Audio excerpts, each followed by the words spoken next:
माझं नाव श्री दामोदर कृष्णा मानकापुरे, राहणार सांगली.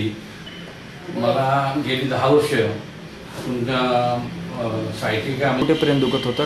पाच कमरेपासून खालीच्या ह्याच्यापर्यंत करंगळीपर्यंत. आणि काय पायाला कुठं कुठं त्रास होत होता? पाय माझा थोडासा हे पडत होता, जड पडत होता. माझ्या पायामध्ये बधीरपणा आहे ना, मुंग्या आलेल्या होत्या आणि मला 5 मिनिटंसुद्धा उभारायला येत नव्हतं. मणक्यामध्ये मला गॅप असल्यामुळे मला तो सगळा त्रास होत होता.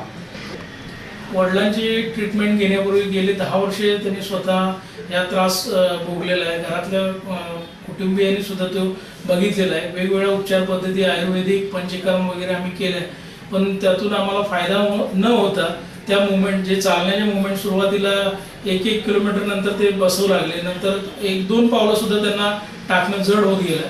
त्यानंतर आम्हाला डॉक्टर अवनीश गुप्ते सरांचा सकाळमधील लेख आणि आमचे फॅमिली डॉक्टर सांगलीचे गाडगे सर यांनी संयुक्तपणे बोलल्यानंतर आमच्या मनात विश्वास उत्पन्न झाला. आम्ही इथं विनायक हॉस्पिटल पुणे इथे भेटायला आलो. डॉक्टर अवनीश गुप्ते सरांना भेटल्यानंतर जी आम्हाला ऑपरेशन नंतर आमच्या मनात एक भीती होती की पेशंट झोपून राहतो वगैरे, हे आम्ही प्रत्यक्ष म्हणजे सरळपणे डॉक्टरांशी बोललो. त्यांनी आमच्या मनातील भीती अशा पद्धतीने काढून टाकली की ते म्हटले की मोतीबिंदूचं जे ऑपरेशन आहे त्याच्यापेक्षा कमी रिस्क यामध्ये आहे आणि लोकांच्यातल्या गैरसमजामुळे इथंपर्यंत यायला लोक उशीर करतात आणि ते त्रास वाढत जातात. तर आम्ही हा स्वतः आमच्या वडिलांचं जे फूड ड्रॉप आहे त्याच्या संदर्भात मी स्वतः अनुभव घेतलेला आहे की त्यांना 2-2 पावलं टाकणं सुद्धा जड होत गेलं आणि आम्ही जवळजवळ 10 वर्ष या बाकीच्या उपचारात घालवले. वेळ गेला, पैसा गेला आणि त्यातनं काही आम्हाला यश प्राप्त झालं नाही.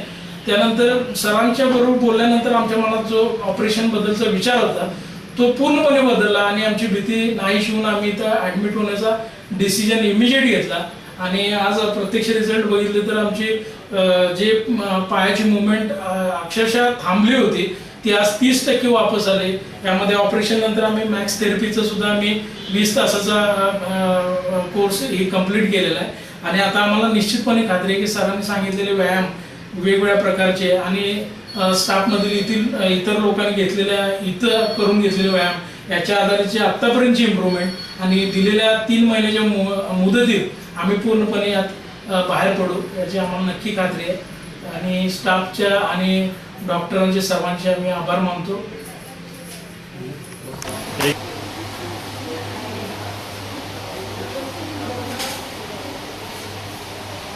ज्या लोकांनी माझ्यासारखा त्यांनी जेवढा वेळ केल्यानंतर मला जो त्रास झाला किंवा त्यातनं मी ऑपरेशननंतर आता व्यवस्थितपणे डॉक्टरांच्या बाहेर पडलो. आता व्यायामामुळे मी जवळजवळ मला खात्री झाली की माझं पोटीसारखं मला पाय सगळं व्यवस्थित होणार आहे. फक्त मी लोकांना एवढं सांगतो की अशाचा जो त्रास होता लोकांनी जास्तीत जास्त अंगावर न काढता डॉक्टर अवनीश गुप्तांनी ताबडतोब भेट घेऊन आपलं जे दुखणं त्यांना सांगून लवकरात लवकर आपलं बाहेर पडावं. माझ्यासारखा त्यांना त्रास होऊ नये जास्तीत जास्त 8-10 वर्ष अंगावर काढण्याचा.